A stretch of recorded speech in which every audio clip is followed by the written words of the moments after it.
বাবা, শেষমেশ এক ধর্ষিতা মেয়ের সাথে তুমি আমার বিয়ে দিতে চাইছো? এই বিয়ে করতে আমি পারবো না। বিয়ে বাড়িতে বরের কবুল বলার ঠিক আগ মুহূর্তে এমন কথা শুনে সবাই চমকে যায়। কথাটা শোনা মাত্রই রফিক আহমেদ তার বড় ছেলের গালে ঠাস করে একটা চড় মেরে দেন। ইতিমধ্যেই অনেকে কানাঘুষা করা শুরু করে দিয়েছে। একজন মহিলা তো বলে উঠলেন, এই মেয়েকে তো সবাই ভালো জানতাম। আহারে, বেচারির সাথে এমন কাজটা কে করেছে? আমরা তো এসব ব্যাপারে কিছুই শুনলাম না।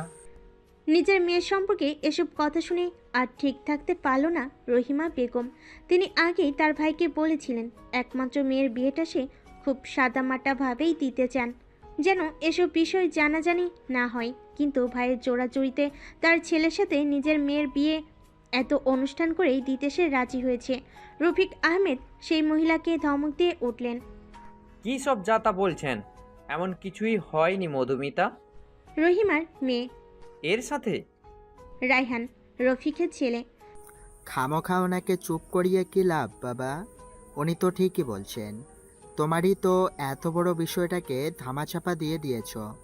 বাবা রায়হান, চুপ থাক বাবা। আমি তোর ফুপি, তোর পায়ে পড়ি। এসব মিথ্যে অপবাদ আমার মেয়ের নামে তুই দিস না। মিথ্যে কেন বলছো পুপি? বলো, তোমার মেয়েকে রিয়াদ নামের ছেলেটা উঠিয়ে নিয়ে যায়নি? রাখেনি নিজের কাছে এক রাত? কিছু না করে ছেড়ে দিয়েছে বুঝি? শুরু হলো সবার মাঝে তর্কাতর্কি। এত সব কিছুর মাঝেও একজন চুপ করে বসে চেয়ে আছে তাদের দিকে। পায়ে তার আলতা, হাত ভর্তি মেহেদি, গয়না দিয়ে পা থেকে মাথা অবধি ভরপুর, চোখে টানা কাজল, গায়ে বিয়ের বেনারসি।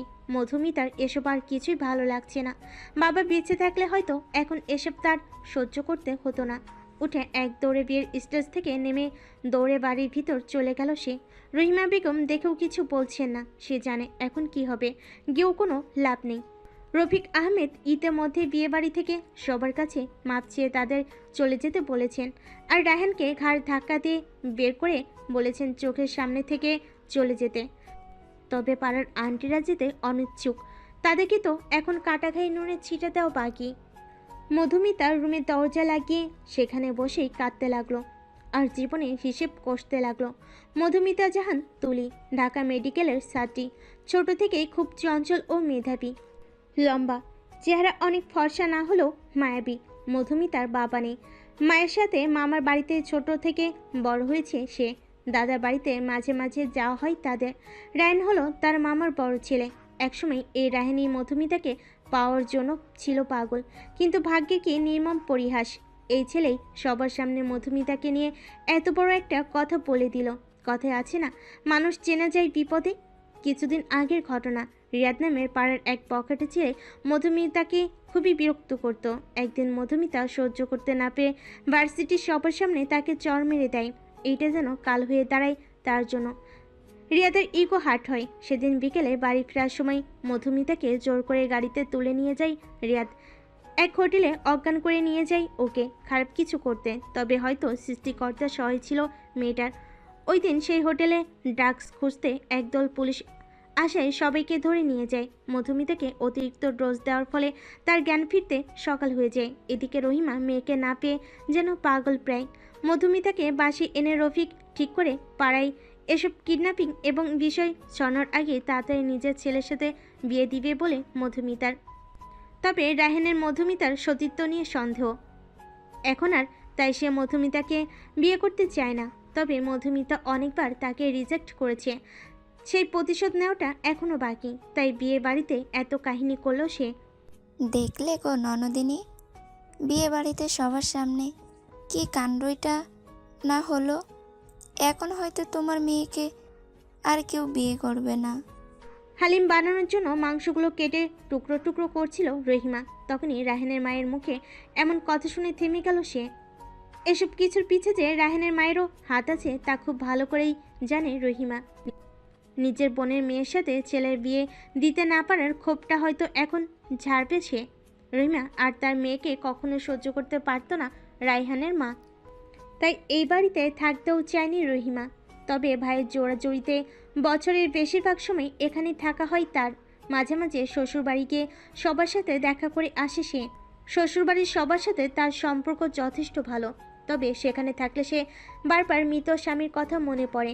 তাই তারাও রহিমাকে তেমন জোর করেনি সে বাসায় বেশিরভাগ থাকতে, কিন্তু সে বাড়ির দরজাটা সবসময় খোলা এই মামের জন্য।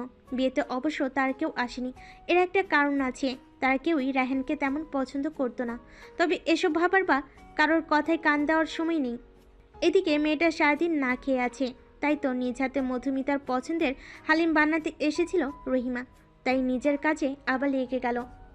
মধু, মা আমার, দরজাটা খুলতো, দেখ তোর জন্য খাবার নিয়ে এসেছি। রহিমার কথায় হালকা নড়ে বসে মধুমিতা, জানালার দিকে তাকিয়ে দেখে বাহিরে অন্ধকার। রাত হয়ে গিয়েছে বুঝি? সময় কখন কাটলো বুঝতে পারেনি সে। এখনো তার গায়ে বিয়ের সাজ। আস্তে করে উঠে দরজাটা খুলল সে। মা, মা। ডাক্তার শুনে যেন আত্মা কেঁপে উঠল রহিমার। কতটা যন্ত্রণা লুকিয়ে আছে এই ডাক্তার পেছনে। মেয়েটির চোখ মুখ ফুলে একাকার, কেঁদেছে হয়তো খুব। তবে রহিমাকে এখন ভেঙে পড়লে চলবে না, তাকে শক্ত হতে হবে। মেয়েকে জোর করে খাইয়ে দিতে লাগলো সে। মধুমিতাও না করতে পারলো না, পেটে যে একটা দানাও পড়েনি সকাল থেকে। মা, সবাই কি তোমাকে আমায় নিয়ে কথা শুনিয়েছে? কি সব বলছিস? কে কি বলবে? আর তোর মায়ের হাতে এত ফালতু সময় কোথায় বলতো? আমি এখানে আর থাকতে চাই না মা। তুই চিন্তা করিস না মা, কারো কোনো কথা তোকে শুনতে দিব না আমি। কালকেই তোর দাদু বাড়ি গিয়ে উঠবো আমরা। সেখানে সবাইকে আমি সব জানিয়ে দিয়েছি। তোর বড় চাচা, ফুপু, তোর দাদি সবাই তোর জন্য অপেক্ষা করছে। আর মামা? রহিমা একটা দীর্ঘ নিঃশ্বাস ফেলে পড়লেন। তাকেও অনেক কষ্টে রাজি করিয়েছি। এখন খেয়ে ঘুমিয়ে পড় তো চুপ করে। মধুমিতা মায়ের কোলে মাথা রেখে ঘুমিয়ে যায়, আর রহিমা হাত বোলাতে থাকে মেয়ের মাথায়। পরের দিন সকালে তারা গিয়ে হাজির হয় মধুমিতার দাদুর বাড়িতে। ওনারা সবাই গ্রামেই থাকবে নাই বা কেন? ওনারা তো জমিদার বংশ, গ্রামের প্রধান, সবার ভালো মন্দ তো তারই দেখে। বাড়ির সামনে নামতেই রহিমা যেন আর তর সইছে না। ভাবিকে মনের সব কথা বলে নিজেকে হালকা না করলে যে থাকতে পারবে না সে। তাই মধুমিতাকে রেখে নিজের ব্যাগ নিয়ে আগেই ঢুকে গেল বাড়িতে। মায়ের কাণ্ড দেখে মধুমিতাও হেসে দিল। অনেকদিন পর গ্রামের গাছগাছালি, পুকুর এসব দেখে তারও ভালো লাগছে খুব। সেও এদিক ওদিক তাকিয়ে ঢুকতে যাবে, তখনই কারোর সাথে ধাক্কা খেয়ে পড়ে যেতে নিল। সে যাতে পড়ে না যায় তাই সামনে লোকটির শার্ট খামচি দিয়ে ধরল। ওদের মাথার উপর মধুমিতার ওনা এসে পরে দুজনকে ঢেকে ফেলেছে একদম। এমন সময় সামনের ব্যক্তিটির কণ্ঠ শুনতে পায় মধুমিতা। ইউ স্টুপিড, কে তুমি? দেখে চলতে পারো না? আর আমার বাড়িতে চোরের মতো ঢুকছো কেন? ইউ স্টুপিড, কে তুমি? দেখে চলতে পারো না? আর আমার বাড়িতে চোরের মতো ঢুকছো কেন? বেশ কর্কশ কণ্ঠে বলে উঠল সোহান। ধমক খেয়ে সাথে সাথে নিজেকে ছাড়িয়ে নেয় মধুমিতা, আর বাতাসে উঠতে থাকা ওড়নাটা টেনে নিচে নামিয়ে নেয়। খোঁপোটাও খুলে গিয়েছে, অবদ্ধ চুলগুলো সামনে এসে এলোমেলোভাবে উঠছে। এদিকে সোহান একটু আগে অজানা কোনো রমণীকে ঝাড়ি দিল, এখন এক দৃষ্টিতে মুগ্ধ হয়ে তাকিয়ে আছে তার দিকে। খোলা চুলে বাঙালি মেয়েদের এত সুন্দর লাগে কেন? যেন মনে হচ্ছে দুনিয়াটা থেমে গেছে। তবে এই ঘোর তার বেশিক্ষণ রইল না। নিজের অনুভূতিকে কিভাবে নিয়ন্ত্রণ করতে হয় তা তার খুব ভালো করে জানা আছে। এই কে আপনি? আর একটু আগে আমাকে বাড়ি মারলেন কেন? শোন যেতে নিয়েছিল, তবে মধুমিতার কথাই থেমে যায়। পিছন ফিরে তাকাই মধুমিতার দিকে। তখন ওড়নার নিচে থাকাই মধুমিতাকে চিনতে পারিনি, তবে এখন ঠিকই চিনতে পারছে। তবে মধুমিতা হয়তো চিনতে পারেনি তাকে। চিনবেই বা কী করে? যে কয়বার এ বাসে এসেছে সেই কয়বারই পড়াশোনার খাতিরে ঢাকা ছিল সোহান। মহাপুরুষদের সুন্দরী নারীদের সাথে অযথা কথা বলাটা শোভা পায় না। এ কথা বলেই সোহান বাড়ির ভিতর ঢুকে গেল। মধুমিতা হাঁ করে তাকিয়ে আছে। ছেলেটা ইগো দেখিয়ে অপমান করলো নাকি সুন্দরী বলে সুনাম করলো? কিছুই বুঝছে না সে। আর কিছু না ভেবে সেও বাসায় প্রবেশ করলো। আজ জমিদার বাড়িতে হরেক রকমের খাবারের আয়োজন করা হয়েছে। মুরগির রোস্ট, পোলাও, গরুর গোস্ত থেকে শুরু করে খাসির মাংস কিংবা হরেক রকমের পায়েস, সেমাই, সব কিছু যেন ভরপুর রান্না হয়েছে। মনে হচ্ছে যেন বিয়েবাড়ির অনুষ্ঠান। মনে হবে নাই বা কেন? আজ কতদিন পর পুরো পরিবার একসাথে দুপুরে খাবার খাবে। মধুমিতার বড় চাচা সোহেল সরকার তার 2 মেয়ে 1 ছেলে। বড় মেয়ে মুক্তা স্বামী নিয়ে দেশের বাইরে পাড়ি জমিয়েছে। ছোট মেয়ে সিনহা এবার 10ম শ্রেণীতে পড়ে। আর একমাত্র ছেলে সোহান সরকার, পেশায় একজন ডক্টর। মধুমিতার ছোট ফুপু শিফা, তার 1 মেয়ে ঝুমুর, 1 ছেলে যে বড়, তার নাম মিরাব। সাথে তো মধুমিতার দাদা দাদি আছে। এতদিন পর সব ভাই বোনেরা একসাথে হয়ে কত খুশি। ডাইনিং রুমে বসে সবাই আড্ডা দিতে ব্যস্ত। মধুমিতাও যেন সব ভাই বোনকে একসাথে পেয়ে খুব খুশি। শুধু মুক্তা আপুকে খুব মিস করছে সবাই। আর সোহান হলো সবার বড়। সে একপাশে চুপ করে ডোন্ট কেয়ার ভাব নিয়ে বসে ফোন টিপছে। এই মৌমাছির মধু, তোর চুল এত বড় কেন রে? তোরে কতবার বলছি আমার মৌমাছির মধু ডাকবি না। ওর তো ঘাড়ের রং সব ট্যারা, ওরে বলে লাভ নেই মধু আপু। ওর তো পুরো মাথাই নষ্ট, এর আর নতুন কি? এই পুরো গ্রুপ মিলে আমাকে পচালে ভালো হবে না, কিন্তু বলে দিলাম। পাঁচবো না কেন? তোর জন্য তো আমি একটা নতুন নাম ভেবেছি। আজ থেকে তোর নাম মুরগি পায়ের নুপুর। বাহ, কি মেধা আমার! নোবেল পাওয়ার যোগ্য রাখে। পরে তুই গাইবি আর নাচবি। ঝুমুর ঝুমুর নুপুর বাজে, মুরগি মারছে পাখনা। আয়া থাক, বেচারিকে আর কেউ পচাবে না। ছোট আম্মু, রহিমাকে উদ্দেশ্য করে। দেখো সবাই আমাকে মানসিক নির্যাতন করছে। রহিমা সবাইকে পাশ দিতে দিতে সবাই কার এত বড় সাহস আমার পরি মেয়েটাকে কথা শোনায়? এভাবে নিজেদের মধ্যকার খুনসুটি নিয়ে পড়ে আছে। আর সোহান যেন এসব চেঁচামেচিতে বেশ বিরক্ত হচ্ছে। সে ওদের সবার স্বভাবে সম্পূর্ণ বিপরীত। তার সবসময় শান্ত পরিবেশে থাকতে ভালো লাগে। গম্ভীর স্বভাবেরও বলা যেতে পারে। তবে চোখে চশমা পরে থাকা সিল্কি চুলের ছেলেটাকে চাইলেও কেউ ইগনোর করতে পারবে না। তবে সোহানকে এই মুহূর্তে ঝুমুর বাদে সবাই ইগনোর করে নিজেদের দুষ্টুমিতে ব্যস্ত। শুধু ঝুমুর একটু পরপর পানির গ্লাস হোক বা পায়েসের বাটি এটা ওটা এগিয়ে দিচ্ছে সোহানকে। এই বিষয়টা সিনাও কিছুটা খেয়াল করেছে। দুপুরের ভরপুর খাওয়া দাওয়া শেষে সবাই ভাত ঘুম দিয়েছে। তবে দোতলার বারান্দাতে দাঁড়িয়ে আছে মধুমিতা। আইসক্রিম খেতে ইচ্ছে করছে তার, তবে এখন কাকে বলবে আনতে? গ্রামের বাড়িতে তো সচরাচর সবখানে দোকানপাটও থাকে না। এক কাজ করা যায়, ফুপিকে রসমালাই বানিয়ে ফ্রিজে রাখতে বলেছিল মধুমিতা। দুধে চুবিয়ে রাখা গোল্লাগুলো ঠান্ডা অবস্থায় খেলে আইসক্রিমের মতোই লাগবে। মধুমিতাকে আর পাইকে দৌড়ে নিচে নামছিল, আবার কারোর সাথে সজোরে ধাক্কা খায়। আউচ! আবার তুমি? মধুমিতার মনে পড়ল সকালের কথা। তখন সোহানি তাড়াহুড়ো করে ঢুকছিল, তবে বকাটা দিয়েছে মধুমিতাকে। এখন প্রতিশোধ নেওয়ার সুযোগ। সোহানকে কিছু বলতে না দিয়ে এবার সেই বলা শুরু করলো। Q nonsense! কে আপনি? দেখে চলতে পারেন না? আর আমার রুমের সামনে চোরের মতো ঘুরছেন কেন? একটু আইসক্রিমও খুঁজতে দিবেন না নাকি? এই কথা বলেই মধুমিতা একটা ভোঁতর লাগায় ওকে আর পাইকে। সোহান পুরো ভ্যাবাচাকা খেয়ে গেছে। সবসময় সে সবাইকে কথা শোনায়, আজ এই দুদিনকার পিচ্চি মেয়ে তাকে কথা শোনালো। আর কি বলো, সে চোরের মতো রুমের সামনে ঘুরছে। পাশের রুমটাই তো তার, নিজের রুমেও যাবে না নাকি সে? এর বদলা সোহান সরকার ঠিকই পরে নিয়ে ছাড়বে। এদিকে বিকেলবেলা সবাই ঠিক করেছে আজ সবাই মিলে গ্রামের বড় জঙ্গলে ঘুরতে যাবে। ট্রুথ ও ডেয়ার খেলাও খেলবে ভাই বোন সব মিলে। তবে সোহান এসব খেলায় যেতে চায় না, কিন্তু বাবা সোহেলের জিদের কাছে হার মেনে ওকে ওদের দায়িত্ব নিতে হয়।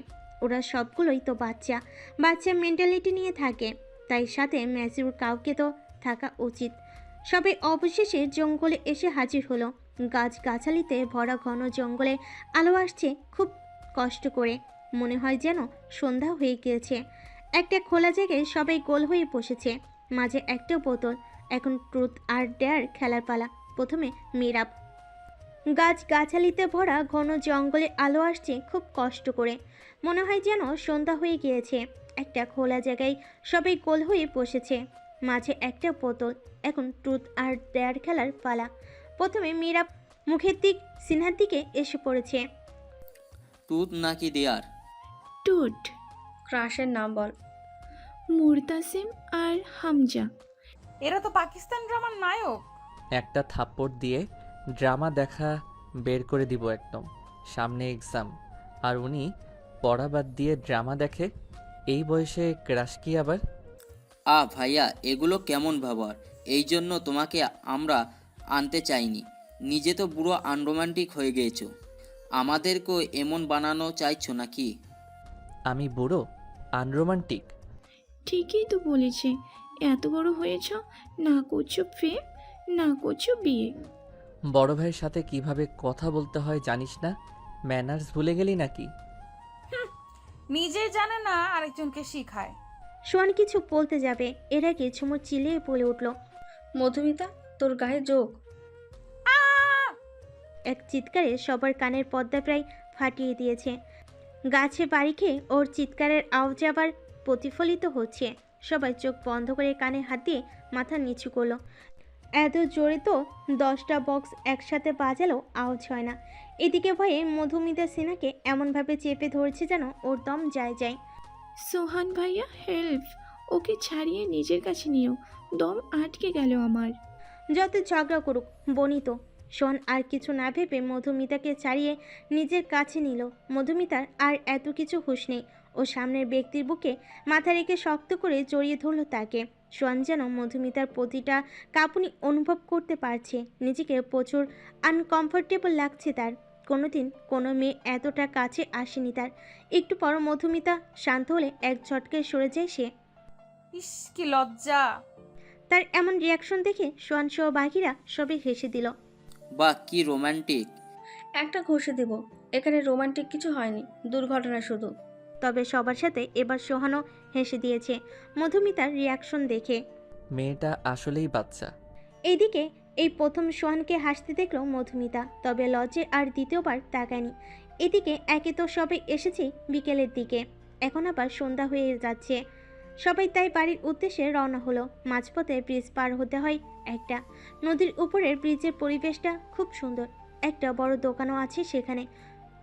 সোহান কি যেন ভেবে সবার জন্য আইসক্রিম কিনে নিয়ে এলো একটা করে।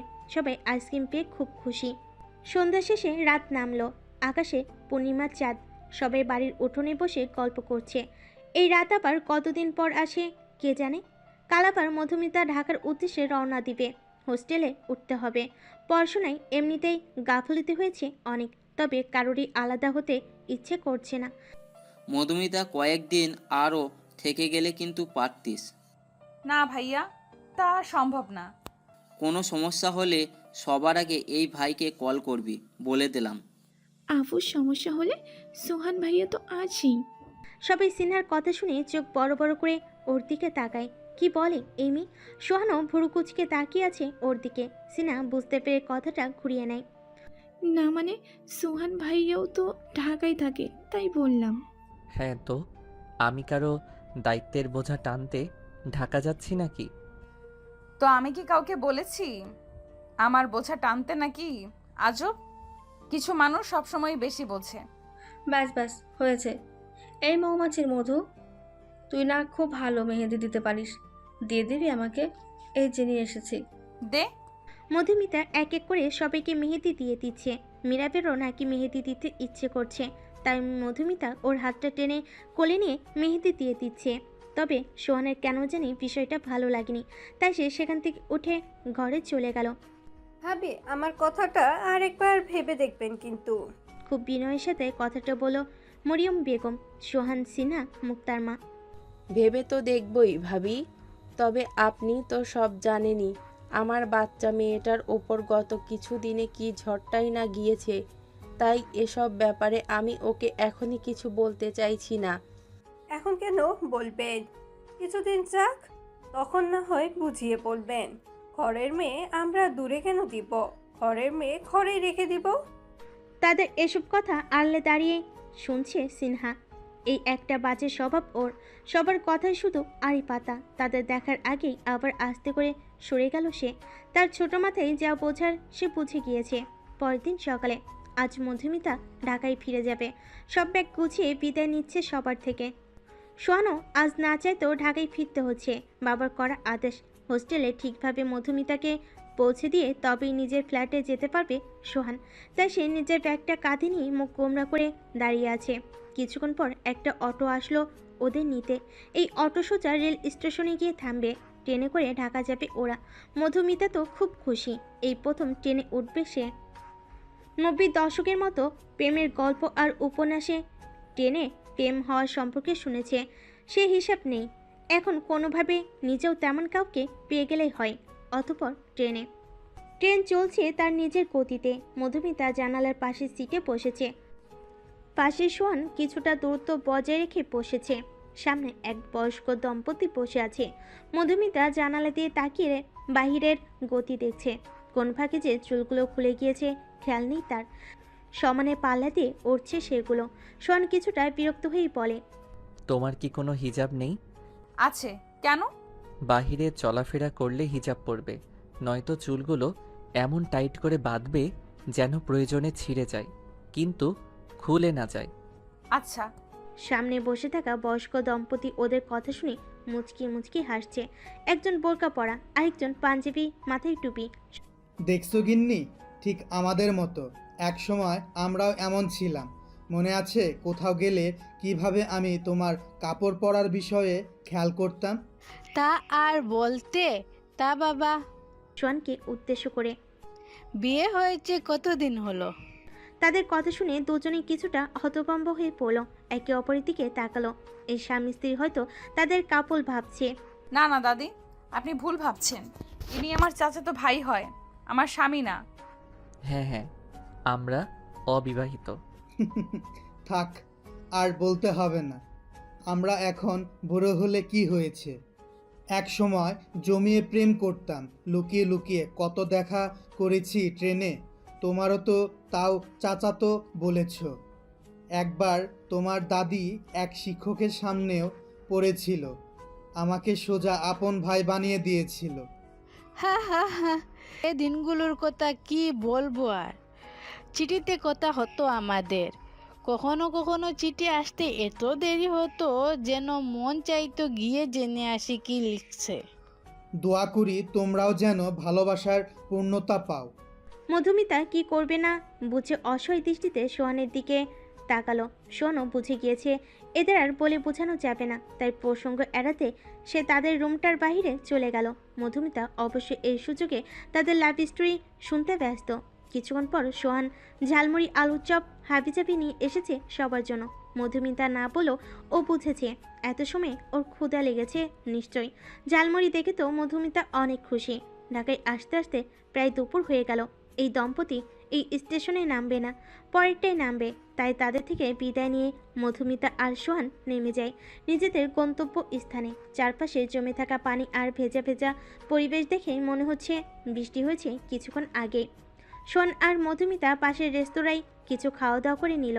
এবার মধুমিতাকে হোস্টেলে দিয়ে সোহানের নিজের ফ্ল্যাটে যাওয়ার পালা। নামার আগে অবশ্য মধুমিতা সোহানকে একটা থ্যাঙ্কস জানিয়েছে। তারপর হোস্টেলের গেট দিয়ে ঢুকে গেল মধুমিতা। ভাবছে আর হয়তো সোহানের সাথে দেখা হবে না, তবে সোহান ভাবছে অন্য কিছু। একটা ডেভিল হাসি দিয়ে সে তার ফ্ল্যাটে চলে গেল। অনেকদিন পর আজ ভার্সিটিতে ক্লাস করতে যাচ্ছে মধুমিতা। সাথে বান্ধবী মিশমিও আছে। ভার্সিটিতে নাকি এই ডিপার্টমেন্টে নতুন স্যার এসেছেন, ঢাকা মেডিকেলেরই ডক্টর। দুজন মাঠে হাঁটছে আর কথা বলছে। মুরগি খাই ধান, নতুন স্যার আমার জান। পাগল হলি? দুধ মাখন দই খাই, আমি শুধু নতুন স্যারকে চাই। আরে কি সব হাবিজাবি কবিতা শুরু করলি? দোস্ত, তুই তো এই কদিন ছিলি না। ভার্সিটিতে নতুন দুজন স্যার এসেছে, একজন আমাদের ডিপার্টমেন্টের, অন্যজন আরেকজন ডিপার্টমেন্টের। দুজনেই যা দেখতে। স্যাররা বাবা মায়ের সমতুল্য, তাই এসব ঢং বাদ দিয়ে পড়ায় মনোযোগ দে, সামনে এক্সাম। এমন সময় হঠাৎ মিশমির গায়ের উপর কেউ এক বালতি জল ঢেলে দিল। কোন ঢঙে রে? ডগে না, আমরা। দুজন পিছন ফিরে দেখে একদল ছেলে মেয়ে। বুঝতে আর বাকি নেই কিসের পালায় পড়েছে তারা। ভার্সিটিতে পড়তে আসবে, র্যাগিনের পালায় পড়বে না, এমন খুব কম ছেলে মেয়ের সাথেই হয় আজকাল। এখন এই গ্রুপে 3টে ছেলে আর 2টা মেয়ে আছে। একজন ভার্সিটির প্রিন্সিপালের ছেলে রুদ্র, সাথে 2 বন্ধু স্বপন আর আয়ান। মেয়ে দুটোর নাম আরু আর রুশি। দুজনেই ছোট ছোট ড্রেস পরা, উপরে ইউনিফর্ম। রুশি চুল বব কাট করা, ছোট ছোট, দেখতে চাইনিজদের মতো। রুদ্র মিশমি আর মধুমিতাকে ইঙ্গিত করে, এই মেয়েরা এদিকে আসো। থাক, সরি বলতে হবে না, আমি খুব দয়ালু, মাফ করে দিচ্ছি। হোয়াট? কি বলছো এসব?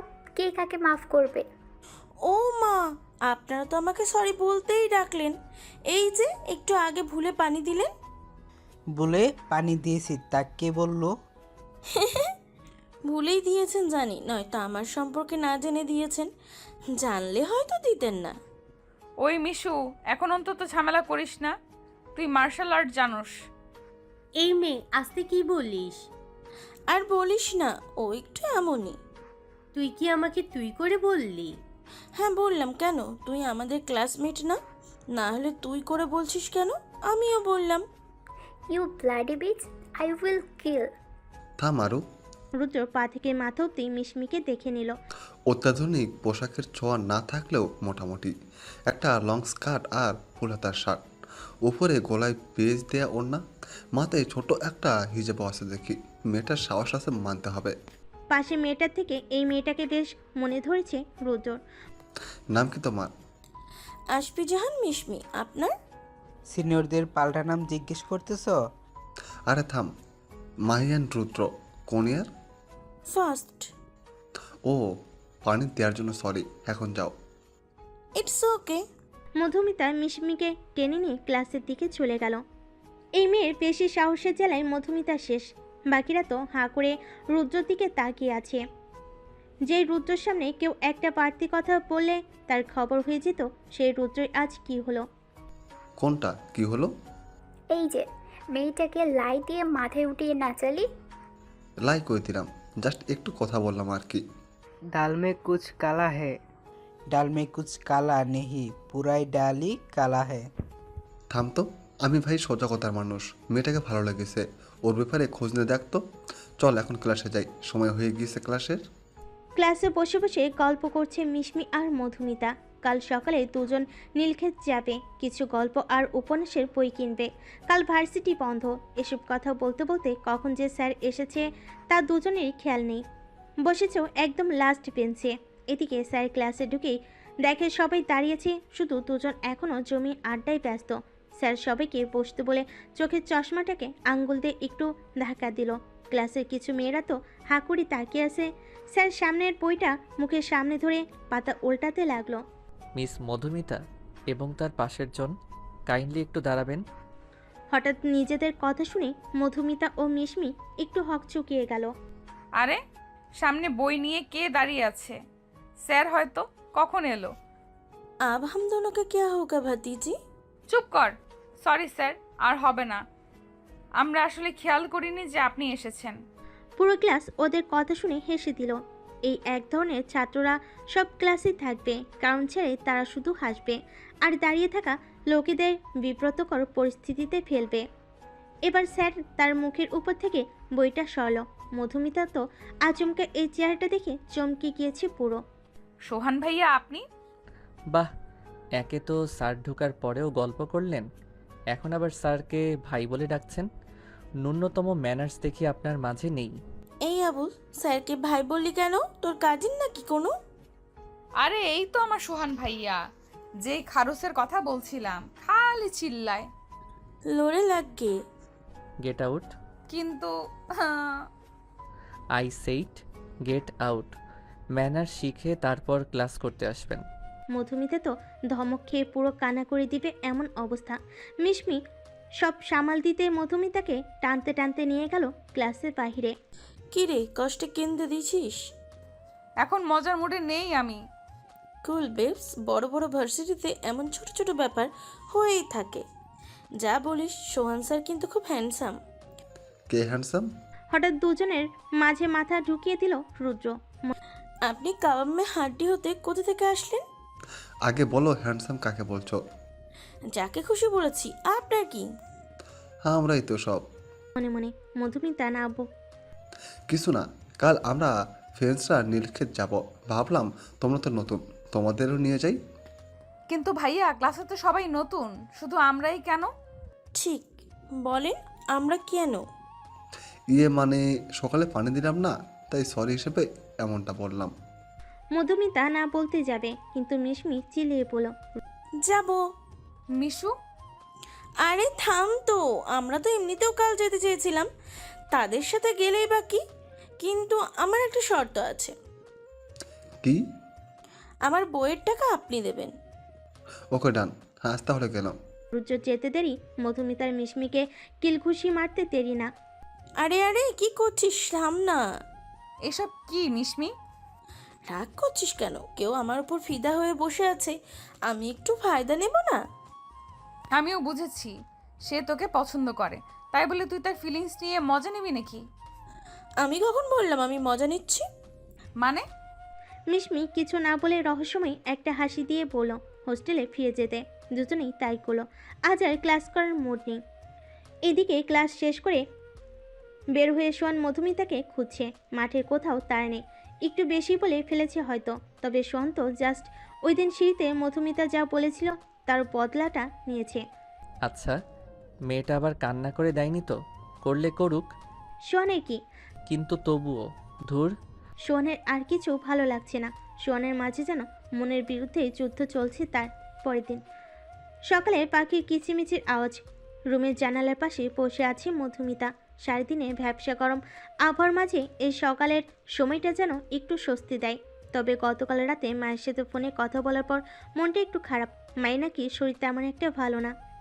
কিন্তু আসলোই তো সবই পরশু, আর এক সপ্তাহ পর ভার্সিটিতে কিছুদিনের জন্য বন্ধ আছে। তার আগে যাওয়া হবে না হয়তো। একটা গোল্ডেন কালারের শাড়ি পরেছে মিশমি, মাথায় ম্যাচিং করা একটা হিজাব, কাঁধে ঝুলানো সাইড ব্যাগ। আর মধুমিতা তার সাধারণ গেটআপই আছে, একটা নর্মাল 3 পিস। দুজনেই সকাল সকাল সামনের বড় রাস্তার মোড়ে ওয়েট করছে রুদ্রর জন্য। নিজের কালো গাড়িটা নিয়ে রুদ্র হাজির। গাড়িতে উঠতে পড়ল। আমরা তো রিকশায় করে যাব বলেছিলাম। আজ একটু কষ্ট করে গরিবের গাড়িতে না হয় গেলেন। আচ্ছা সমস্যা নেই, দরজাটা খুলেন, টান দিব কিভাবে? অতঃপর দুজন গাড়িতে উঠে গন্তব্যস্থলে রওনা দিল।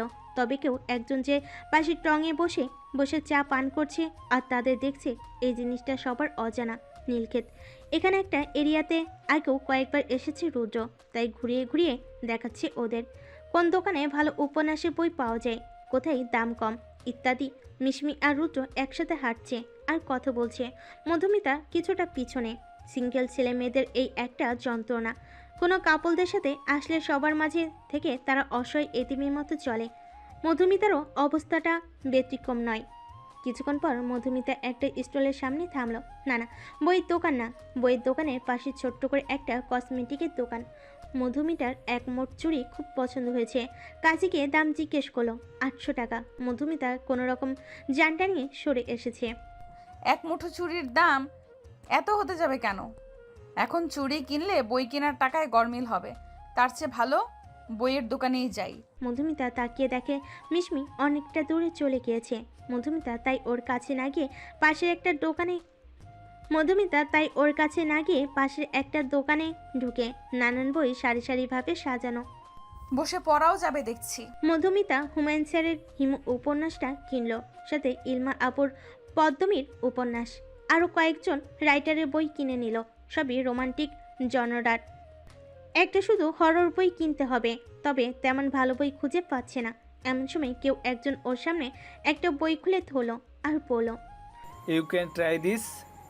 মধুমিতা পাশ ফিরে তাকায়। চোখে কালো একটা সানগ্লাস পরা, মুখে চাপদাড়ি, চুলগুলো কিছুটা বড় বড়। একটা নীল কোট পরিহিত যুবক দাঁড়িয়ে আছে পাশে। আগে কখনো এ ছেলেকে দেখেছে বলে মনে পড়ছে না, তবে কণ্ঠটা কেমন চেনা চেনা লাগছে। হাই, আমি রাফসান। এই বইয়ের দোকানটা আমার, আর এরা আমার কর্মচারী। ও আই সি। বই প্রেমী মনে হচ্ছে, চাইলে এই বইটা ট্রাই করতে পারেন। ধন্যবাদ। মিস মধুমিতা, নামটা সুন্দর। আপনি আমার নাম জানলেন কি করে? আমার আশেপাশে সবার খুঁটিনাটি তথ্য আমার কাছে থাকে, আর আপনি তো special. Don't take it seriously, fun করলাম। এই যে একটু আগে কেস মোড়ে ওখানে নাম লিখলেন, সেখান থেকে দেখলাম। ও, আমি তবে আসি। আমার বাইক আছে, চাইলে বাসার সামনে ড্রপ করে দিতে পারি। নো থ্যাঙ্কস, আমার ফ্রেন্ডসরা আছে, আমি যেতে পারবো। মধুমিতা সেখান থেকে চটজলদি কেটে পড়ে। লোকটা অদ্ভুত। এদিকে মধুমিতার যাওয়ার দিকে রাফসান এক দৃষ্টিতে তাকিয়ে আছে, ঠোঁটের কোণে রহস্যময়ী হাসি। It is time of revenge baby. আমার যেটা চাই আমি ঠিক পেয়ে যাই, নয়তো আদায় করে নেই।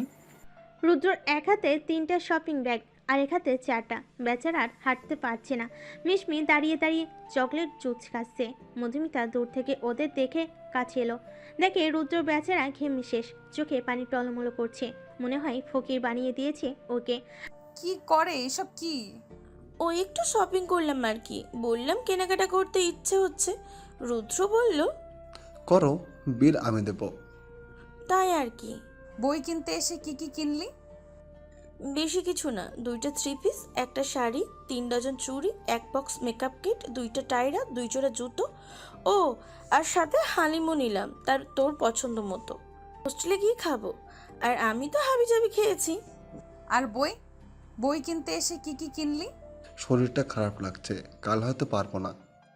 কালকের কথা কখন বললাম? 1 সপ্তাহ পর ভার্সিটি বন্ধ, তখন না হয়। থাম তো। আচ্ছা ভাইয়া চলেন, আর কিছু কিনতে হবে না। সারা রাস্তা আর রুদ্র একটা কথাও বলেনি, অথচ আসার সময় সে কি গল্প মিশমিও বুঝেছে। ডোজটা বেশি হয়ে গেছে, এত নিতে পারবে না ও। হোস্টেলের সামনে আসতেই মধুমিতা আগে ভাগে গাড়ি থেকে নেমে চলে যায়। মিশমি নামতে গিয়েও থেমে যায়। কিছু বলবে? আজ একটু পরীক্ষা করে নিলাম, আপনার ধৈর্য কেমন? সারা জীবন পারবেন নাকি? মানে? সব কথা বলতে হয় না, কিছু কথা বুঝে নিতে হয়। মিশমি গাড়ি থেকে নেমে চলে গেল। রুদ্র এক পলকে তাকিয়ে রইল তার দিকে। তবে কি রুদ্র যা ভাবছে? মেয়েটা তাই বুঝলো। দেখতে দেখতে প্রায় 1 সপ্তাহ কেটে গিয়েছে। সোয়ানের সাথে মধুমিতা ওই দিনের পর থেকে আর একটা কথাও বলেনি। ক্লাস টাইমে শুধু ক্লাস করেছে চুপচাপ। সোয়ান কয়েকবার আগ বাড়িয়ে কথা বলতে আসলো, মধুমিতা এড়িয়ে চলেছে। এইদিকে মিশমির সাথে রুদ্রর প্রেমটাও বেশ জমেছে। আজ সবাই যে যার বাড়ি বেড়াতে যাবে, মিশমির তাই মন খারাপ। এর অবশ্য একটা কারণ আছে, মিশমি অনাথ। মধুমিতা তাই জোর করেছে খুব ওর সাথে যেতে, তবে মিশমি যাবে না। রুদ্র তো আছেই ওর জন্য। তাই শেষমেশ মধুমিতা একাই যাওয়ার সিদ্ধান্ত নেয়। বাস স্টেশনে এসে দাঁড়িয়ে আছে মধুমিতা, কানে মোবাইল। ওপাশ থেকে বড় আম্মু সোহানের মা বলে দিচ্ছে কোন গাড়িতে উঠবে। মধুমিতা আবার রাস্তাঘাট তেমন চিনে না। আসার সময় তো ট্রেনে করে এসেছিল সোহানের সাথে। সোহানের মায়ের কথা মতো একটা বাসে উঠে পড়ল সে। 3 নাম্বার সারিতে এক পাশে 2টো সিট ফাঁকা, ওখানে জানালাটার পাশের সিটটাই বসলো সে। কিছুক্ষণ পর বসে থাকতে থাকতে ঘুমিয়ে গেল সে। এই আরেক ঝামেলা, গাড়িতে উঠলেই তার ঘুম। এইদিকে তার পাশে যে কোনো ছেলে বসেছে তার সেই দিকে খেয়াল নেই। অনেকটা পথ পেরিয়ে গাড়িতে তেল দেওয়ার জন্য এক জায়গায় থামলো বাস। মধুমিতার ঘুম ভাঙল। জেগে বুঝলো সে অপরিচিত কারোর কাঁধে মাথা রেখে ঘুমোচ্ছিল। তাড়াতাড়ি সরে যায় সে। উপরে তাকে ভূত দেখার মতো চমকে যায়। আপনি? অন্য কাউকে এক্সপেক্ট করছিলে বুঝি? না মানে আপনিও বাড়ি যাচ্ছেন? ফর ইয়োর কাইন্ড ইনফরমেশন, ওই বাড়িটা আমারও। বড় ছেলে হওয়ায় একটু বেশি আমার। তুমি তো বিয়ে করে পরের বাড়ি চলে যাবে, তাই ওই বাড়িকে বাবার বাড়ি বলবে। তোমার বাড়ি হবে তোমার শ্বশুর বাড়ি। মধুমিতা কিছু না বলে মুখ ফুলে অন্যদিকে ঘুরে। এই ছেলেটা সবসময় তাকে কথা শোনায়। সোয়ান ওর চেহারা দেখে হাসছে। মেয়েটা কিউট।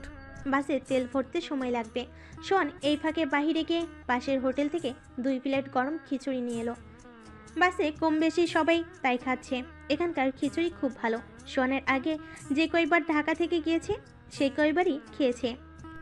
নাও, কি? খুলে দেখো কি। দেখে তো মনে হয় খুব মজার। মনে মনে, না খাবো না। যে আমাকে বারবার কথা শোনায় তারটা খাই না। ওকে, নো প্রবলেম। সোয়ান বসে বসে নিজের প্লেটটা ফাঁকা করেছে। কেমন লোক রে বাবা, আরেকবার সাধবে না? মধুমিতারও খিদা পেয়েছে। নিজ থেকে এখন কিছু এনে খেলে আবার লজ্জা পেতে হবে, কিন্তু নাকের কাছে ঘ্রাণও তো লুঙ্গি ডান্স করছে। এই তো আরেকবার জিভে কামড় দিল। এই জানালার গ্লাস দিয়ে আমায় দেখো কেন? আপনাকে কোথায় দেখলাম আজব? বাহির দেখছি। শেষবারের মতো বলছি, ঢং না করে খেয়ে নাও। মেয়েদের বাড়তি ঢং আমার ভালো লাগে না। আপনি বললেই আমার শুনতে হবে বুঝি? যদি না খাই কি করবেন? কোলে বসিয়ে খাইয়ে দিব। কোলে বসে খাবা? মধুমিতার চোখ বড় বড় হয়ে গিয়েছে সোহানের কথা শুনে। এটা কেমন কথা? লোকটার লজ্জা নেই নাকি? আবার এত জোরে বলেছে যে বাসের সবাই তাকিয়ে আছে। সোহান নিজেও কিছুটা ইতস্তত বোধ করলো। মুখ ফসকে কি যাতা বলছে। এই মেয়ের সামনে যেন তার আরেকটা পার্সোনালিটি জেগে ওঠে। মধুমিতা তাড়াতাড়ি খিচুড়ি প্লেটটা পাশ থেকে সো মেরে নিয়ে খেতে শুরু করে। একটু পর সোহান একটা কোন আইসক্রিম আর কিছু হাবিজাবি নিয়ে আসে মধুমিতার জন্য। ধরো, তোমার তো আবার খাওয়ার পর মিষ্টি কিছু না খেলে ভালো লাগে না। তেমন কিছু পাইনি, তবে এইটা টেস্ট করো। কিছু না বললেও মনের কথা বুঝে কি করে? মনে মনে থ্যাঙ্কস। বারবার থ্যাঙ্কস দিবে না তো, শুনতে ভালো লাগে না। খাও। আর রাস্তায় যে জ্যাম পড়বে একটু পর, বাড়ি যেতে যেতে রাত হবে হয়তো। অতঃপর রাতের আকাশে আজ অর্ধচাঁদ দেখা যাচ্ছে। বাসের লাইটটাও বন্ধ। মধুমিতা জানালার পাশের সিটটায় বসে এখনো হেলান দিয়ে ঘুমোচ্ছে। কিছু চুল উড়ে এসে কপালে পড়ছে বারবার। সোহান চুলগুলো কানের পিছে কুঁচে মাথাটা নিজের বুকের উপর রাখলো। এমন কেয়ারলেস কেন মেয়েটা? জানালার বাইরে প্রায় অর্ধেক মাথা বের হয়েছিল। সোহান মধুমিতাকে বুকে রেখে ওর শরীরটা হালকা গরম। জ্বর আসবে নাকি মেয়েটার? কপালে হাতের উল্টো পিঠ দিয়ে দেখে আসলেই গরম হচ্ছে শরীরটা। কোটটা গায়ের উপর দিয়ে ঢেকে দিল। আর একটু ঘুমাক মেয়েটা। কিছুক্ষণের মধ্যেই মেন রাস্তা ছেড়ে চিকন রাস্তায় গিয়ে বাসটা থামবে। তখন না হয় জাগাবে ওকে। কানে হেডফোন লাগিয়ে সোহান গান শুনতে লাগলো। রোদে পোড়াই রোমিও চেহারা, তুমি বুঝলে না আমার ইশারা। লোকে পাগল বলুক মাতাল বলুক, আমি তোমার পিছু ছাড়বো না। এই ভাই, আইয়া পড়ছি, সামনে কে কে নামবেন? বাস হেল্পারের ডাকে নড়ে বসে সোহান। মধুমিতাকে ডেকে তোলে। ইশারা দিয়ে বোঝে নামতে হবে। মধুমিতাও আস্তে করে উঠে দেয়। সোহান ওকে নিয়ে গাড়ি থেকে নামে। সোজা অটো করে বাড়িতে গিয়ে পৌঁছায়। বাড়ির সবাই হয়তো ভেবেছে এত দেরি যেহেতু হচ্ছে, আসতে হয়তো ভোর হবে। তবে সোহানের মা এখনও ড্রয়িং রুমে বসে ঝিমুচ্ছে। মধুমিতাকে নিজের রুমে পাঠিয়ে সোহান ওর মায়ের সাথে কথা বলতে লাগলো। মধুমিতার জ্বরের ব্যাপারও পড়ল। সোহানের মা নিচে না গিয়ে সোহানের কাছে ওষুধ দিয়ে বলল মধুমিতাকে খাইয়ে দিতে। সোহান কিছুটা ইতস্তত বোধ করলো। তার মা নিচে না গিয়ে সোহানকে কেন এত রাতে অন্য মেয়ের রুমে পাঠাচ্ছে। মায়ের কথাবার্তা শুনে মনে হলো মায়ের হাবভাব তেমন একটা ভালো না। কি মতলবে ডাকলো কে জানে। সোহান আর কিছু না ভেবে ওষুধ নিয়ে মধুমিতার রুমে গেল। দরজাটাও খোলা। পরপর কয়েকবার নক করলো, কিন্তু কোনো আওয়াজ নেই। শেষে নিজে দরজা ধাক্কা দিয়ে ভেতরে ঢুকলো। দেখে মধুমিতা গায়ে চাদর দিয়ে শুয়ে আছে, চুলগুলো পুরো ভিজা। এত রাতে আবার গোসল করতে কে বলল ওকে? মধুমিতা। সোহান মাথায় হাত বুলিয়ে। মধুমিতা উঠো। হুম। আরে উঠো একটু, ওষুধ খেয়ে আবার ঘুমাবে। মধুমিতা আস্তে আস্তে চোখ খুলো। ভালো করে খেয়াল করে দেখে এটা সোহান। চটজলদি উঠে বসে। মাত্র গোসল করে গেঞ্জি আর স্কার্ট পরে বের হয়ে শুলো। গায়ে ওড়নাটাও নেই। চাদরটা গায়ের উপর আরেকটু টেনে উঠালো। সোহানও বুঝতে পেরে অন্যদিকে তাকায়। সরি, আমার এত রাতে তোমার রুমে আসা ঠিক হয়নি। আসলে মা পাঠিয়েছে। ওষুধটা খেয়ে নাও। আর আমি পাশের রুমে আছি, কিছু লাগলে ডাকবে। দরজাটা লাগিয়ে ঘুমাও। সোহান তাড়াতাড়ি উঠে নিজের রুমে চলে গেল। নিঃশ্বাস খুব জোরে জোরে চলছে। এমন লাগছে কেন তার? এই মেয়েটা যে খুব কাছে টানছে সোহানকে। সোহান নিজের ফোন বের করে গ্যালারির একটা ছবি দেখতে লাগলো। মধুমিতার ঘুমন্ত ছবি। না না, কেমন সোহান, নিজেকে কন্ট্রোল করতে হবে। তোমার ওর প্রতি অনুভূতিটা ঠিক কী সেটা সম্পর্কে আগে তুমি নিজে শিওর হও। টিনেজার ছেলে মেয়ের মতো অল্পতেই এত আবেগী হওয়াটা তোমার মানায় না। Control your self. সকালবেলা আজ সকাল সকাল বাড়িতে রান্নার আয়োজন শুরু হয়েছে। বাড়ির একমাত্র জামে যে এতদিন পর মেয়ে নিয়ে আসবে, আপ্যায়নে যেন কোনো কমতি না হয়। মেয়ে জামের সাথে আবার তার কোন দূর সম্পর্কের ভাইও নাকি আসবে। মধুমিতা ঝুমুর ওরাও কাজে সাহায্য করছে। মিরাপ বাজার ঘাটে কি লাগবে বারবার এনে দিচ্ছে। সিনা কোনো কারণবশত রুমে মুখ কোমরা করে বসে আছে। কেউ না দেখলেও সোহানের বিষয়টা খেয়াল করলো। তাই সিনহার রুমে গেল ওর সাথে কথা বলতে। সিনহু। হ্যাঁ ভাইয়া বলো। কি হয়েছে রে তোর? মন খারাপ কেন? কই না তো, কিচ্ছু হয়নি। ভাইকে বলবি না? সিনহা কিছুক্ষণ চুপ করে থাকলো। তারপর হঠাৎ সোহানকে জড়িয়ে ধরে কান্না করতে লাগলো। সোহানের কলিজাটা যেন ছিঁড়ে যাচ্ছে সিনহার কান্না দেখে। বুঝাওয়ার পর থেকে যতটা মনে পড়ে, সিনহাকে কখনো কাঁদতে দেয়নি সোহান। তার কলিজার টুকরা হলো তার ছোট বোন। বলবি না কি হয়েছে? ভাইয়া বল। আপু মনে হয় ভালো নেই, দুলাভাইকে আমার সুবিধার মনে হয় না। কি বলবি খুলে বল। আপু বলতে বারণ করেছিল, কিন্তু আমি না বলে পারছি না। দুলাভাই মনে হয় আপুকে খুব কষ্টে রাখে, সবার সামনে শুধু ভালোবাসার অভিনয় করে। গতবার যখন আপু আসছিল তখন একবার আমি আপুর ফিট দেখেছিলাম, অনেক কাটা ছেঁড়ার দাগ। তারপর? আপুকে জিজ্ঞেস করলে আপু প্রসঙ্গ এড়িয়ে যায়। তাছাড়া দুলাভাইকেও আমার ভালো লাগে না, সবার সামনে একরকম আর একা থাকলে একরকম। আমাকে কি তোকে বল। বাজে ইঙ্গিত দেয়। শোন আর কিছু বলছে না, রাগে তার রগগুলো যেন ছিঁড়ে যাচ্ছে। তবে রাগের বশে প্রমাণ ছাড়া কিছু করা যাবে না, আর এসবের সত্যতা কতটুকু তাও বের করতে হবে। সোহান সিনহাকে শান্ত করে বলল, তার কিছু হলে বা জানলে সাথে সাথে যেন সোহানকে জানায়। দুপুরবেলা খাবার টেবিলে নানান আইটেমের খাবার সাজানো। বাড়ির সব পুরুষেরা খেতে বসেছে, মহিলারা এক এক করে খাবার এগিয়ে দিচ্ছে। পাশের সোফায় বসে গল্প করছে মধুমিতা আর ঝুমুর। মুক্তার স্বামী ফরহাদের সাথে একটা ছেলেও আসছে। মধুমিতা তাকে চেনে, ওই যে বইয়ের দোকানের রাফসান নামে ছেলেটা। তবে চিনেও না চেনার ভঙ্গিতে আছে মধুমিতা। বিষয়টা বেশ রাগাচ্ছে রাফসানকে। বাবা, মুক্তার স্বামীকে উদ্দেশ্য করে, আর একটু দেই গরুর মাংস। এত খেতে তো পারবো না, তবু যেহেতু দিতে যাচ্ছেন দেন। তুই এত ছোঁচা কেন রে? লোভ সামলাতে পারিস না? সবাই খাওয়া বাদ দিয়ে মিরাপের দিকে তাকালো। কি বলছে ও এসব? ফরহাদের তো গলায় গরুর লাথি খাওয়ার অবস্থা। সোহান বুঝেছে মিরাপ কেন এসব বলো। মুচকি মুচকি হাসছে সে। মিরাপকে আগে সব বলে দিয়েছে সোহান। ফরহাদকে বাস দিতে মিরাবকে টিমে নেওয়া দরকার। আহের সবাই আমাদের দিকে তাকিয়ে আছে কেন? আমি তো ফোনে কথা বলছিলাম, এই যে কানে ব্লুটুথ। আর বললেন না জামাইবাবু আমার এক ফ্রেন্ড এত ছ্যাঁচড়া, খাবারে কথা শুনলে তার নাকি আসতে ইচ্ছে করে। সবাই খাবার খাওয়াই মনোযোগ দিল। সোহান ইশারাতেই বোঝাচ্ছে। দ্বিতীয় ডোজ দিতে হবে এবার। এদিকে সবার খাওয়া শেষ, সবাই উঠল। ফরহাদ দিব্যি খেয়ে যাচ্ছে। ফরহাদ খাওয়া শেষে দই মুখে দিবে, ঠিক তখনই জীবনে কি চোখ দেখেছ নাই লুবানা? সবার শেষ হলেও ওনার শেষ হয় না। আমাকে বললে শালাবাবু? আরে না, ফোনে বলছিলাম। ওহো। মুখে না বলেও ফরহাদ ঠিকই বুঝেছে মিরাব কথাগুলো তাকেই বলেছে। তার আর খাওয়া হবে না। রাগে সে উঠে যায়। তবে মুক্তাকে ইশারা দিয়ে বলে রুমে আসতে। কিন্তু ঝুমুরের সাথে থাকাই মুক্তা আর যেতে পারে না। আজ সারাদিন ওর সাথে গল্প করতে হবে মুক্তাকে। এদিকে বিকেলবেলা পিছনের পুকুরটার পাশে একা একা বসে আছি মধুমিতা। কানে হেডফোন দিয়ে গান শুনছে আর গুনগুন করে গাইছে।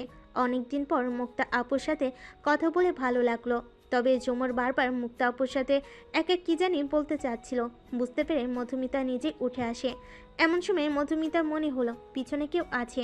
পিছু ফিরে কাউকে হঠাৎ দেখে চমকে পড়ে যেতে নিলে সামনের ব্যক্তি ওকে ধরে ফেলে। রিল্যাক্স, আপনি একা একা বসে আছেন যে? না মানে এমনি। এমনিতে কেউ বসে থাকে বুঝি? কাউকে মনে করছেন হয়তো। না তেমন কিছু না। পুরনো কোনো ক্ষত তো মনে করতে পারেন। এই কথা শুনে মধুমিতার হঠাৎ রিয়াদের কথা মনে পড়ল। ওই দিন একটুর জন্য বেঁচে গিয়েছিল সে। কি বাজে অভিজ্ঞতা। না তেমন কিছু না। হলেও বা কি যায় আসে, পাস্ট ইজ পাস্ট, রাইট? কথা বলতে বলতে রাফসান যে কখন মধুমিতার অনেকটা কাছে চলে এসেছে মধুমিতা খেয়ালই করেনি। তার তো রিয়াদের কথা মনে পড়ছে। শুনেছিল রিয়াদের নাকি পলিটিশিয়ান লোকেদের সাথে হাত আছে। ছাড় পেয়ে গেছে নিশ্চয়ই, আবার কোনো গন্ডগোল করবে না তো? But what about your past mister Rafsan? Rafsan কিছুটা দূরে সরে। আরে সোহান, আপনার সাথে তো পরিচয় হওয়াই হলো না। আপনি তো অন্য লোকের প্রতি ইন্টারেস্ট বেশি দেখাচ্ছেন, তাই হয়তো আমায় চোখে দেখেননি। কথা বলতে বলতে সোহান ওদের কাছে চলে আসলো। মধুমিতা কিছু না বলে ঘরে চলে যায়। সোহান রাফসানের ঠিক সামনে এসে দাঁড়ায়। তা আমাকে একটু বলেন আপনার অতীত নিয়ে। মানে? ইয়েটিয়ে বুঝি না ভাই। আপনি আমাদের গেস্ট, আশা করি গেস্টের মতোই থাকবেন। বাড়ির মেয়েদের সাথে বেশি ভাব জমাতে আসবেন না। বাড়ির বড় ছেলে হিসেবে ভদ্র ভাষায় জানিয়ে দিলাম। ওই আমার ফোনটা ঘরে রেখে আসছি, মা ফোন দিতে পারে। যাই, তবে পরে কখনো কথা বলবো। রাফসান তাড়াতাড়ি কেটে পড়ে। সোহানের সন্দেহ ঠিক। এই ফরহাদ আর রাফসানকে একদম বিশ্বাস করা যাবে না। দুজনের মতলব ভালো না। আর এর আগে তো ফরহাদ কখনো এসে রাফসানের কথা কিছু বলেনি। এবার কোথা থেকে নিয়ে আসলো একে? টনের তো এবার একটু খোঁজ নিয়ে দেখতে হবে এই ছেলের সম্পর্কে। মধুমিতার প্রতি ইন্টারেস্ট বেশি দেখাচ্ছে। মধুমিতা ঘরে বসে ফোন টিপছে। হঠাৎ ঝড়ের বেগে একদম রাগি লুকে ঘরে ঢুকে সোহান। ঢুকে একটানে মধুমিতাকে দাঁড় করিয়ে ফেলে। মধুমিতা তাল সামলাতে না পেরে সোহানের উপরেই পড়ে যায়। এত শখ ছেলেদের সাথে গল্প করার। রাফসান এত কাছে কেন গিয়েছিল তোমার? আমি আসলে খেয়াল করিনি, আপনি দূরে যান একটু। কেন? আমি কাছে আসলেই দোষ শুধু, তাই না?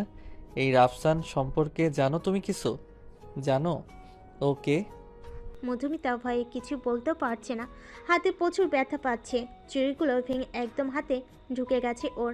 সোহানের এত দিকে খেয়াল নেই। সে যখন জানতে পেরেছে রাফসানই রিয়াদ, তার আর মাথা ঠিক নেই। হ্যাঁ, রাফসান আর অন্য কেউ না, বরং রিয়াদ নিজে। ফেস বদলিয়ে মোটা অঙ্কের টাকা ফরহাদকে দিয়ে এখানে এসেছে সে। কি হলো? Answer me. মধুমিতার হঠাৎ কান্না দেখে সোহানের হুঁশ ফিরে। সাথে সাথেই ওর হাত ছেড়ে দূরে সরে যায়। মধুমিতা এক হাতটাকে অন্য হাত দিয়ে ধরে ডুকরে কেটে যাচ্ছে। সোহান থেকে হাতে চুড়ি ভেঙে কিছুটা রক্ত। আই এম সো সরি, আমি আসলে খেয়াল করিনি একটু। এদিকে আসো। মধুমিতা আরও পিছনে সরে যায়। সোহানের এত রাগী চেহারা এর আগে কখনো দেখেনি মধুমিতা। আসো বলছি। মধুমিতা ভয় আবারও দূরে চলে যায়। শোনো বুঝেছে ওকে আর বলে লাভ নেই। নিজে ডয়ের থেকে ফার্স্ট এইড বক্সটা বের করে ওর কাছে গিয়ে হাতটা ব্যান্ডেজ করে দেয়। সরি, রাগটা কন্ট্রোল করতে পারিনি। Forgive me. শোন আর কিছু না বলে রুম থেকে বেরিয়ে যায়।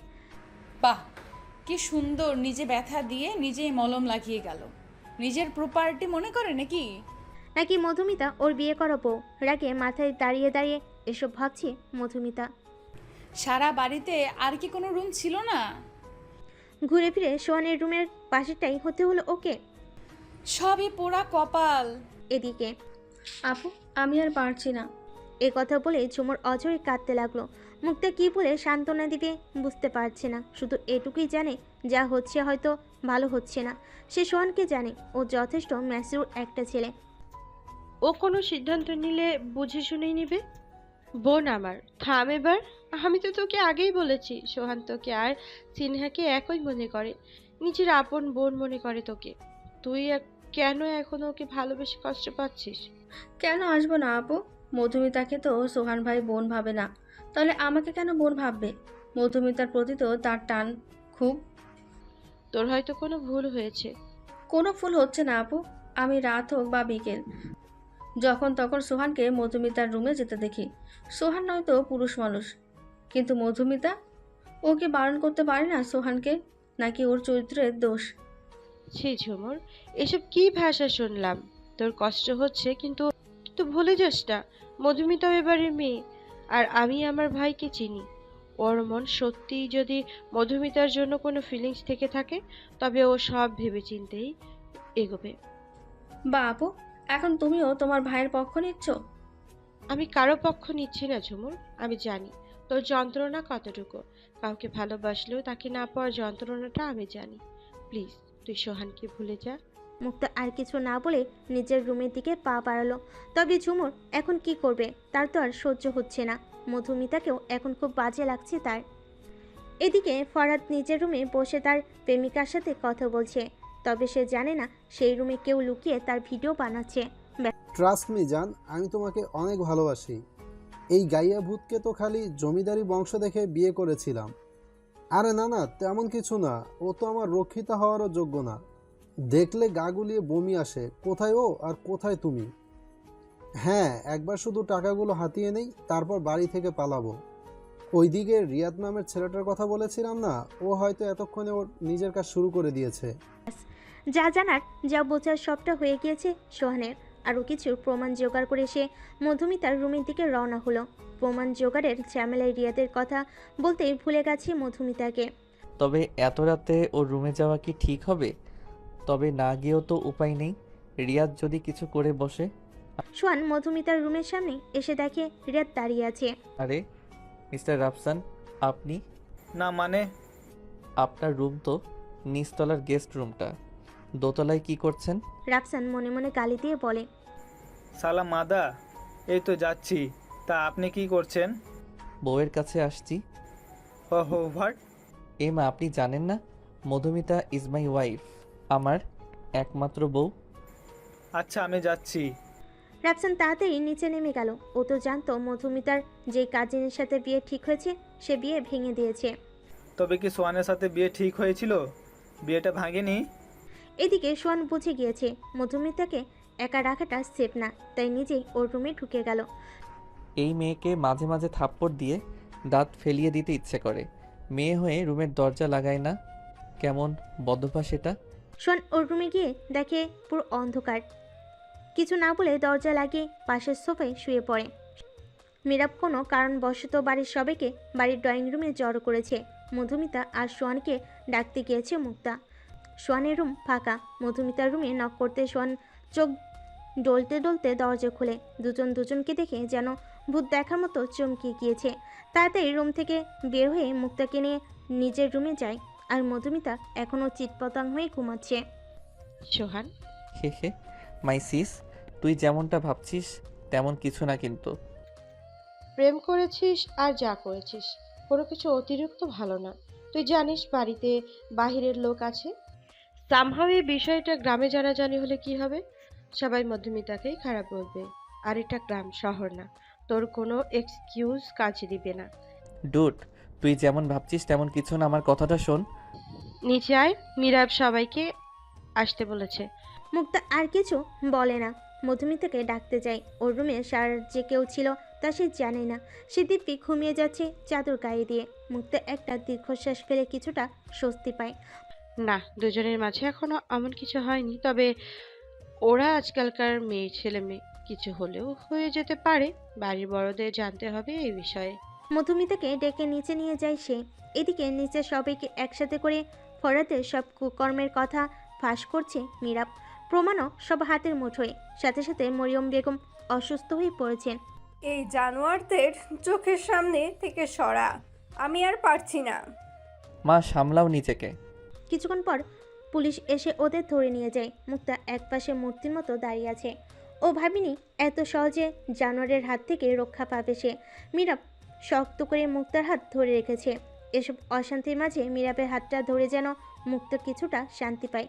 ডুব দেয় অতীতের স্মৃতিতে, কলেজ লাইফে সেই প্রেম।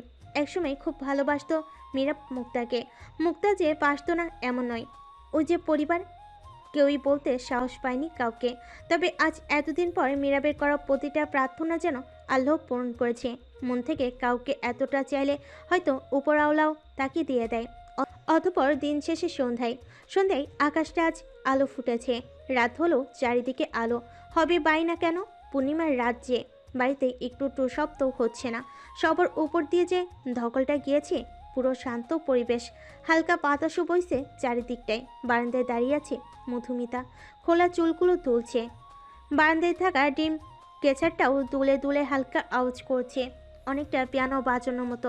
পাশে দাঁড়িয়ে আছে সোয়ান। কোনো এক খেয়ালে হারিয়ে থাকায় কখন যে পাশে কেউ এসে দাঁড়িয়েছে তা দেখেনি মধুমিতা। এদিকে অনেকক্ষণ যাবৎ হাতে মলম নিয়ে দাঁড়িয়ে থাকতে থাকতে শেষে নিজে গিয়ে মধুমিতার হাতটা ধরল। মধুমিতা পাশ ফিরে তাকায়। সোয়ানের বুকটা ধক করে ওঠে। চোখে এখনও 2 ফোঁটা পানি টলমলো করছে। কেঁদেছে হয়তো খুব। নাকটাও একদম টকটকে লাল হয়ে গিয়েছে।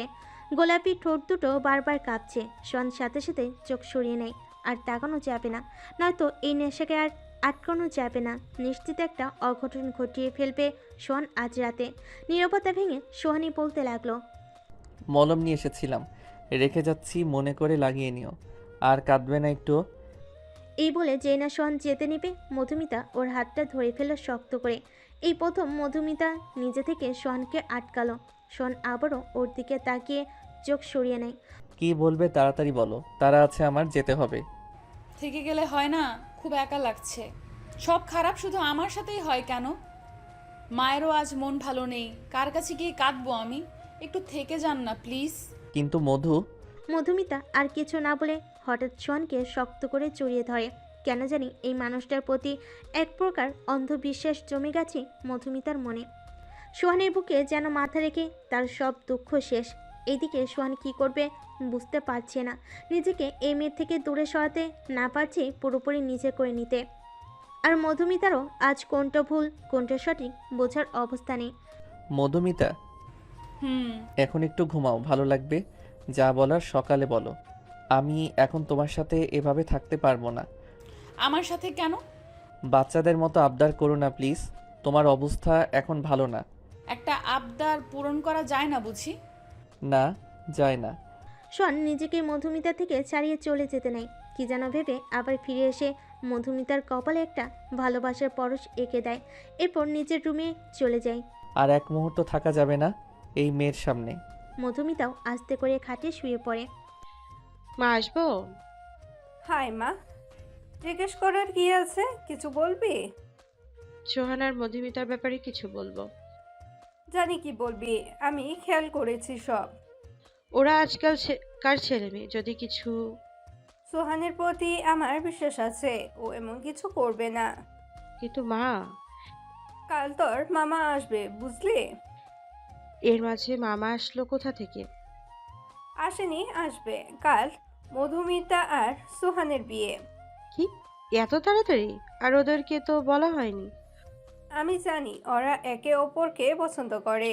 রহিমা মধুমিতাকে কালকেই মানিয়ে নেবে, আর সোহান তো পুরোই পাগল। এখন বললে ও এখনই রাজি।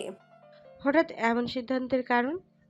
একবার এক সন্তানের ভালোবাসার পথে কাটা দিয়ে নিজের মতন জোর করে অন্যজনের সাথে ঘর বেঁধে দিয়েছিলাম।